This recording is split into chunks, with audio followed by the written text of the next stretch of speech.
Welcome into the recap of the Cubs' 5-1 loss, a nauseating loss to the Toronto Blue Jays in Toronto, Ontario, Canada on Tuesday evening. I'm David Kaplan. It's brought to you by our great partners at Wintrust. They are the exclusive home of Cubs checking. Click the QR code on your screen or wintrust.com/Cubs to get your very own Cubs checking account. That was an absolutely disgusting offensive performance.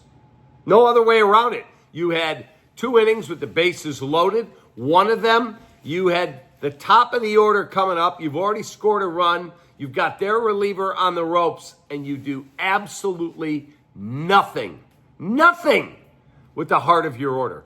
Enough to make you want to puke watching this game tonight. First inning, Alejandro Kirk got a base hit, 1-0 Blue Jays, and at that point I went, okay, we are absolutely in trouble. Tell me you didn't feel the same way, the way this offense looks. In the fourth, Javier Assad still in. Ernie Clement, 3-run jack. It is a 4-0 game. And at that juncture, I went, okay, now it's over. But the Cubs would threaten. They had the bases loaded once, couldn't come through. They had men on. Nico Horner grounds out. But in the 7th inning, they had their shot. They had an opportunity to get right back in the ball game. Tommy Nance is in relief. He walks Dansby Swanson. Willie Castro pinch hits for Matt Shaw. He gets a base hit to right. Swanson all the way over to third. Michael Bush, a base hit to center. Castro to second. Dansby scores. It's a 4-1 game, and you got first and second, nobody out. Seiya Suzuki with one of the most pathetic at-bats I've watched from him in a long, long time. I thought Javi Baez in his worst days was back. You couldn't have hit that with a flippin' Bodor. He's out. Kyle Tucker, little infield dribbler. You cannot tell me this dude's healthy. You cannot. There's no way that he is healthy because he just looks completely inept. Then he whipped his helmet into the dugout. I appreciate the passion. I'd much prefer a big hit in a big spot. And if you're not healthy, then don't play. And I have another question. We couldn't trade Owen Casey at the deadline because the Cubs were unwilling to put him in a deal. He's an untradeable player. Then why isn't he up here? Ian Happ looks lost at the plate. Tucker looks lost at the plate. PCA right now looks lost at the plate. Why could we not bring him up? Tell me. Explain that one to me. And Moises Ballesteros, you let him take a big at-bat in Milwaukee with the bases loaded. He got a bases-clearing double. Why is he still in Iowa? Because everyone on the team is so red hot that we can't find a spot for this dude? Absolutely ludicrous. So let's continue with the 7th. Seiya with an awful strikeout.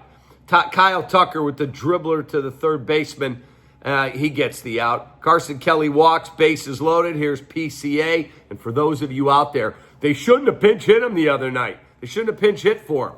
Yeah, okay. So they left him in this time. You know what he did? Struck out on a breaking ball that ended up in the other batter's box. Yeah, that's exactly right. He is scuffling big time. I believe he's 3 for 37 this month. 3 for 37. That's why you get pinch hit for. Oh, and by the way, the other night, he also got picked off second base.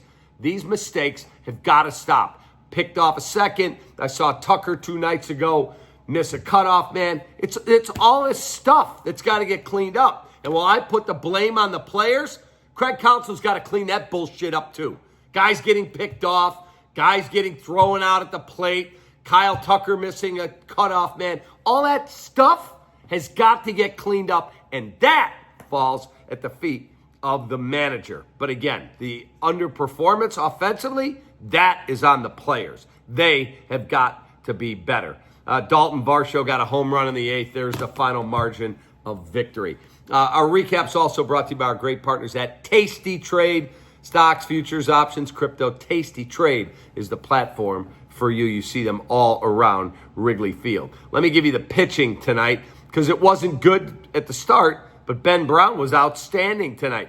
Here's our Hooters winging at starting pitching matchup. Assad, 4 innings, 8 hits, 4 runs all earned, 2 Ks, a walk, and a home run. Ben Brown, 4 innings, 4 hits, 1 run, no Ks, but 1 walk and the 1 home run to Dalton Varsho. For the Blue Jays, Jose Barrios, 5 1/3 of 2 hit, no run, 3K, 4 walk baseball. And then they used their bullpen collection of relievers to shut down the Chicago Cubs. Player of the game, I got to give it to Ernie Clement. He hit the 3-run home run that effectively ended the Cubs' night early this evening. 3-run bomb made it 4-0. Finally, our look ahead brought to you by the wonderful people at Studio 41 Home Remodeling Showroom. They've got 13 locations, folks. This beautiful kitchen right here, they did it. Go to studio41.com. Tomorrow night, 6:07, first pitch. Get a good night's sleep in Canada. Wake up, grab a cup of coffee, and find a way to win a freaking baseball game. You look inept offensively. You face Kevin Gossman tomorrow night, but you got Cade Horton going, who's been nothing short of outstanding over the last couple months plus. So find a way to score some freaking runs. That's the look ahead. Cubs lose tonight. They get their head kicked in 5-1. You know why it's a head kicking in? Because they couldn't hit their way out of a wet paper bag. Take that.